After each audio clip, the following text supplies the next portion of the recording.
Alright guys, welcome back to Ultimate S&S. So we're out here at the quail again. We're going to get some eggs. So I just want to do a little quick video here. Let's say hypothetically that the grid's gone down, you're going to stores, there's nothing in the stores and things like that, and you're running out of your preps. So what are you going to do? Well, part of the reason why you want to have a sustainable lifestyle, at least semi-sustainable, is it's going to stretch out your preps that you've made a little bit, but also you're going to run into a situation where you probably don't have a lot of food. So I keep this quail hutch, it's not too far from the house, I can hear what's going on, things like that, so it's not getting raided by night, thing like that, which we don't really have an issue with right now, but I do keep it locked up whenever I'm not out here. So we're going to go out here, we're going to see what kind of a egg situation we're looking at, and we'll discuss what kind of a haul we get. So in this cage here, I've got about 24 quail right now, and the one next to it, there's about 18 in there. Then I've got a few in the back cage that are still, they're not to laying eggs yet. Everything in this cage is laying and breeding. I got about 2 more weeks on this side over here before they all start laying. I've got a few that are starting now. So we're just going to open this up, see what we've got.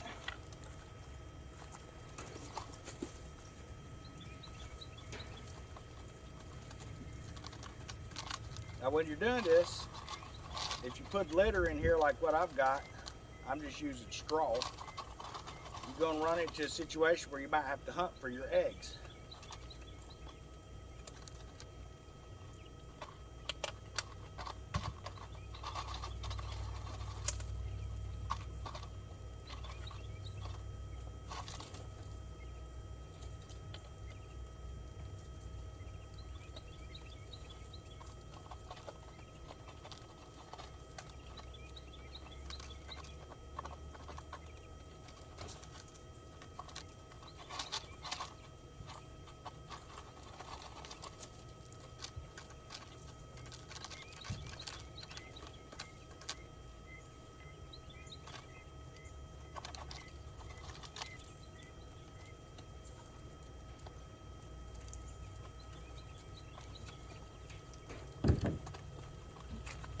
Okay, so I cleaned this out yesterday and come out today. It's now about, it's about 4 o'clock in the afternoon. There's probably still some late layers that's going to lay out here, but I pulled 17 eggs out of this hutch. And you figure if you're using 3 eggs to compensate for 1 chicken egg, it takes about 3 of these to make the size of 1 chicken egg as far as the size goes. That's going to actually have a lot more nutrition in a quail egg. You're going to have a higher good cholesterol that's in these eggs. There's more minerals and things like that, supposedly. I mean, I'm not a nutritionist or anything like that. That's just what I've been reading online. So you're actually going to get quite a bit more out of this egg than you would say a regular chicken egg, especially if you're using 3 for 1. But with 17 eggs, you're looking at, you got a serving to make breakfast for at least 2 people, maybe even 3, or a dinner or something like that. Usually I'll just take these, I'll take them and I'll put them in the house, and I'll take these eggs in the morning, and that's usually what we eat in the morning. And it starts to build up after a while, and after you get an extra couple dozen saved up, you can pickle them however you want to do it. I'm kind of getting into pickling eggs. The last batch I made, they didn't last long. As soon as they hit a week, they was gone. We opened them up, gave them a try, everything tasted good. So we're looking at some Cajun recipes.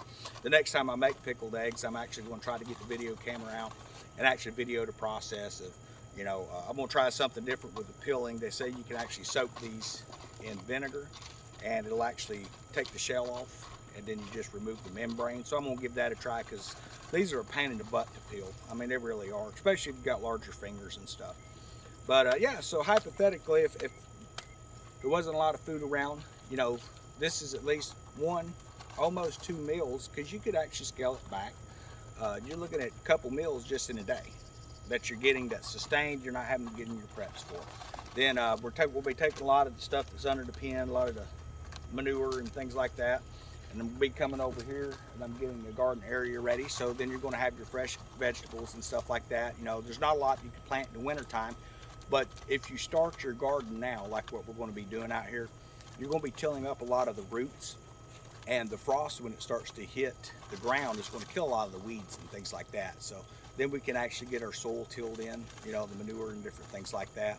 And I go ahead and I would water it twice a week, which helps, especially with bird dung. It's going to help to get rid of some of the acidic stuff that you're going to have in your urine and things like that capture in there. But supposedly it's real good fertilizer. We're going to find out though.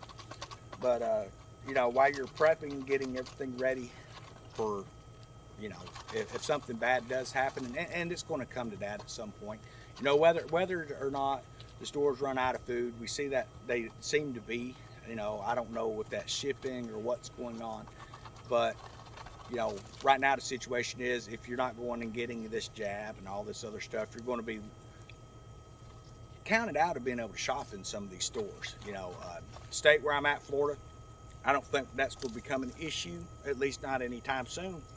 But you start getting New York, California, and things like that, they're actually making it so if you don't have your boosters and all up to date, you're not able to go into these stores and stuff like that. Basically, you can stay home. They'll make it so you can go to work some places. Most of them, you're going to lose your job, so you're not going to have money to go to the stores and buy stuff. But if you're already setting up, and it doesn't take long. I started this up in, I guess it was around June or July is when I first started hatching quail eggs. And here we are in December. I mean, and they're producing enough eggs, you know, where I'm not going to have to worry. You're at least getting 1 meal a day, you know. And that's just kind of where people need to get their mind set, you know. Prep, definitely prep. You may not always have money to prep. You can take, and with a minimal investment of about 25 bucks, you can buy an incubator, and you can get quail eggs. You can go get some small quail at Tractor Supply or some of these other little stores and stuff that sell them, and you can get a quail flock going pretty quick. I mean, you're looking at 5-6 months, and we're already getting a dozen and a half eggs. You know, there's 17 here. I've kind of got my quail down to where I know about when they're laying. Usually I'll come out here about 4 o'clock and I can get a pretty good haul. Then I'll come out around 7:30, 8 o'clock, and there might be 2 or 3 little straggler eggs laying around in here. And that's just, you know, the birds lay when they lay. But on a good day, you know, today was a pretty good day, you know, as far as the first haul, we have 17 eggs here. I have had it where you'll get out here and there might be a dozen, but hey, even with a dozen, I mean, you're looking at 6 eggs per person. So you're feeding somebody at least part of the day. And I'll try and get some of the nutritional information up if I can about, like, you know, what kind of calories and things like that are in these eggs. So you can, if you're tracking that kind of stuff. But, you know, right now I know there's a lot of videos hammering on, you know, being prepared. So, I mean, there's ways you can prepare, but if you don't have access to keep those preps stocked, you know, you need to focus on sustainability as well. I know on this channel we do a lot of different type of videos between the bird and the bees in the back. You know, we're going to be doing some gardening and things like that here in the future. Putting up some stuff with video games. That's just more or less for fun because, you know, everyone has their own interests that they're into. You can check this channel out periodically. We're going to have some different videos and different stuff. For those that are subscribed, you know, I appreciate your subscriptions and things like that. Comments, definitely, if you got questions or anything about anything that you see on this channel, or maybe it's something you haven't seen on the channel but would like to see, go ahead and shoot a comment. If it's something we can do, we'll try and get into it. But right now it's just more or less telling people, make sure that you're prepared. So I butchered out quite a few males here a few days ago. I think I took about 16 out of the flock, if I remember right. Yeah, about 16. And instead of frying them up and all that, I throw them in a crock pot with some garlic and some onion and stuff like that. You know, you can flavor it however you want. Just throw them in a crock pot, let them cook down. And I tell you what, it was great. They lasted a couple days. But if you're in a situation where you need to, you know, stretch your food out, you would just butcher out what you need as you need it and leave them in here. But I try to keep my flocks balanced where there's, for every 4 females, I try to keep 1 male. Some people say 5. What I've noticed, if you're keeping 5 females to a male, you end up with a couple of eggs when you're doing your hatching that are not fertile. So I just kind of do a 4-to-1 ratio. That seems to hold out pretty good for if you're trying to determine whether or not they're a male or not. It's pretty simple. There's different ways you can find out. So your females, depending on what type of quail it is you have, they're all quarter neck quail, but there's a lot of different types of quail families within that. With your brown quail and things like that, you're going to have like a rusted colored chest. The females are going to be kind of a cream color with little black spots on it. If you start taking care of like Texas A&M, which are like the little white ones, you have to actually vent sex those, and some of the other ones like the range quail, the common brown range, you're going to have to actually vent sex those. And all you do is you just flip your bird up, you pull the tail feather back, and you look, and there will be a knot just above their butt. If you kind of just push a little bit on that knot, if they're up to breeding age, if you see the knot, chances are it's going to be a male. But you can just barely put a little pressure with your thumb, and you're going to see foam come out. Now, there's a difference between foam and poop.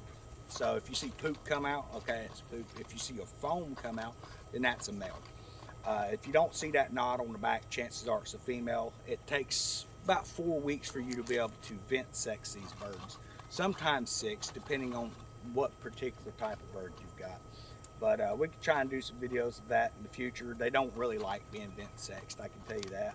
But you know, the easiest way I've found is as they get older, you're talking around 8 to 9 weeks, your males are going to start crowing. So I've got a short video, you can check it out. What does the male quail sound like? Very distinct sound. The females don't do that. They're more like chickens. They don't make the same sound, but they make these little noises. The ones that are out, stretch their necks out, screaming out, those are going to be your males. So if you need to figure out which males you have, how many males you have, things like that, it's a good way to look. If you keep a secondary pen somewhere, you can keep your males until you need to slaughter them out. Things maybe you want to interchange some males to keep crossbreeding down and stuff, and that's a good way to do it as well. Myself, I just went ahead and butchered them because I got where I was feeding these things. Like I was going through a 50-pound bag about every 3 or 4 weeks, which is a lot of food. But I'd let the population get way out of control. I want to pick out my healthier birds, certain types of birds and things like that I like for looks. And so now what I'm doing is I'm trying to keep that population in check. And as you bring more birds in, as their eggs are hatching and they're coming out of brood, you can either cycle some new birds in, you know, or if you're getting a lot of males in your hatch, I end up with about a 40% female ratio. Everything else is usually males. So out of like, say, 12 eggs that hatch, I might end up with, say, 4, maybe 5 females. The rest will all be males, which is fine because that's still food you can put on your table. But yeah, I'm not going to do any videos where it shows like butchering the quail and things like that. I'm just not into showing that kind of stuff. There are some great videos out there to do that. I can explain basically what you're going to do with that bird. You're just going to take them out, and you want a real good pair of, I call them chicken scissors or shears, that you would have in your house for cutting chicken. And you just clip the head off. You want to hold the bird so it's not flapping around. And after it bleeds out and starts trying to move, you just cut the legs off just at the joint on the where the foot comes up. So I guess it'd be like their knee. You would cut it off there, and then you just open the skin up, pull the bird out, and then you come up. I don't bother opening the stomach cavity and things like that. What I do is I take the shears and I just glide right up to the back of the spine, and you just open that up. Then you rake all the, you know, the innards and stuff like that out. Wash it down real good, and you're good to go. Now, if you want to go through the hassle of plucking them and all that stuff, I tried that. To me, it takes way too much time. I just skin them out, and it goes. I can usually do a bird in 2 minutes. It doesn't take long. That's from start to finish and done. And that's the best way to do it, in my opinion. But you can keep those feathers and things like that, the wings and stuff. A lot of people keep those to make flies for fishing. There's probably a lot of use, crafts and things like that. Personally, I don't use them for that. I throw them in the compost pile. You know, we got feral cats out here, so I'm sure they come and get what they want. But I try to compost as much stuff as I can. That way, when we do our garden and all, we're going to have quite a bit of nitrogen and things like that available for our gardens. So, but until next time, we'll see everybody later. Just kind of wanted to share this a little bit. Don't get discouraged if you decide you're going to keep quail, chicken, things like that. I'm probably going to do chickens next year. You know, assuming everything's holding out, I've got to get some area. I want to make a chicken coop and have a nice size run area that's fenced off. there are a lot of predators in the area as far as coyotes and stuff, but I think I can keep it close enough to the house, but not too close because I don't want them keeping me up all night. But yeah, so until next time, everybody have a great week.